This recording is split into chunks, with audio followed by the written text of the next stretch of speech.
Fans love it when rappers really live the life they talk about.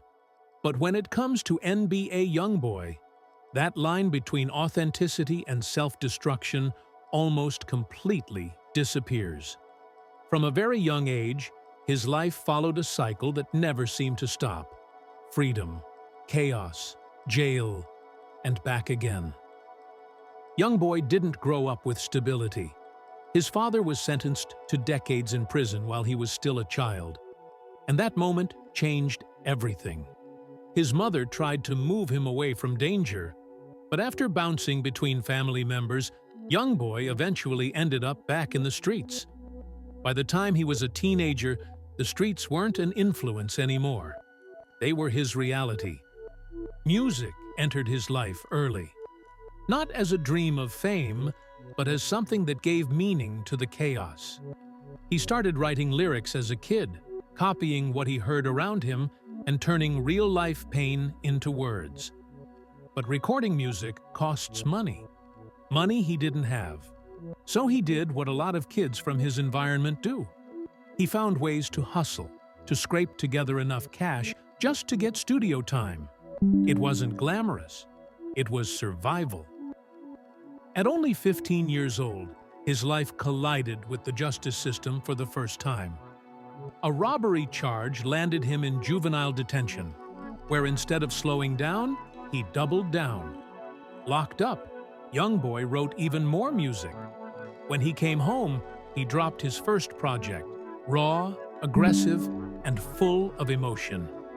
It didn't sound like someone trying to be famous. It sounded like someone trying to be heard. As his buzz grew in Baton Rouge, so did tension around him. Street alliances shifted. Friendships turned into rivalries, and loyalty became a dangerous thing. When violence hit close to home and people around him started dying, YoungBoy didn't step away. He stepped deeper into the chaos. Soon, the consequences caught up. He was arrested again, this time facing serious charges that could have ended his career before it even started. For a moment, it looked like everything was over. But somehow, he survived it. When he came home, instead of disappearing, he exploded. One song in particular changed everything. Untouchable. It wasn't just a hit, it was a statement. YoungBoy sounded like someone who wanted out, but didn't know how. Unfortunately, wanting change and living change are two very different things. As his fame grew nationwide, the legal problems followed him everywhere.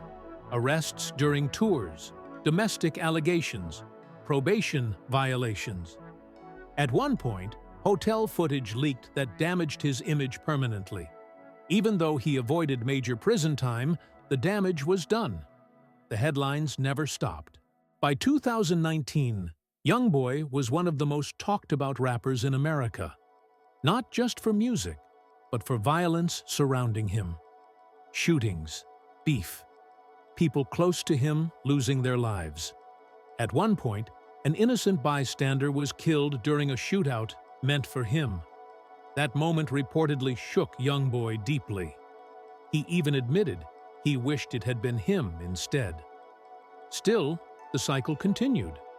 Violating probation sent him back behind bars. This time, the system didn't play around. House arrest followed. Most artists would disappear under that pressure. YoungBoy did the opposite. Locked inside, he released music non-stop. Album after album. No promotion, no interviews. Just pain, anger, paranoia, and honesty. While critics called it reckless, fans felt like they were listening to someone slowly unravel in real time. Then came the most serious moment of his life. Federal gun charges, raids, weapons, cash, drugs. At one point, he fled from police on foot, turning his case from bad to worse. What followed were years of legal uncertainty, house arrest in Utah, and court battles that felt endless. Even when one case was thrown out, another one appeared. And just when it seemed like things couldn't get worse, they did. Authorities accused YoungBoy, and people close to him, of running a prescription fraud operation while he was on house arrest. Dozens of charges followed. His freedom was gone. For years, he remained locked down, releasing music but slowly breaking under the pressure. In rare interviews, he admitted he felt like prison was inevitable, like his fate had already been decided. In late 2024, after years of fighting the system, YoungBoy was finally sentenced. Not decades, but enough time to change everything. With time already served, his release date is now set for mid-2025. For the first time in his life, he has a real second chance. The question is, will he take it? NBA YoungBoy's story isn't just about crime or music. It's about what happens when trauma meets fame before maturity. He has the talent. He has the fan base. He has the platform. What he's never truly had is peace. And when he finally walks free again, that will matter more than any chart position ever could.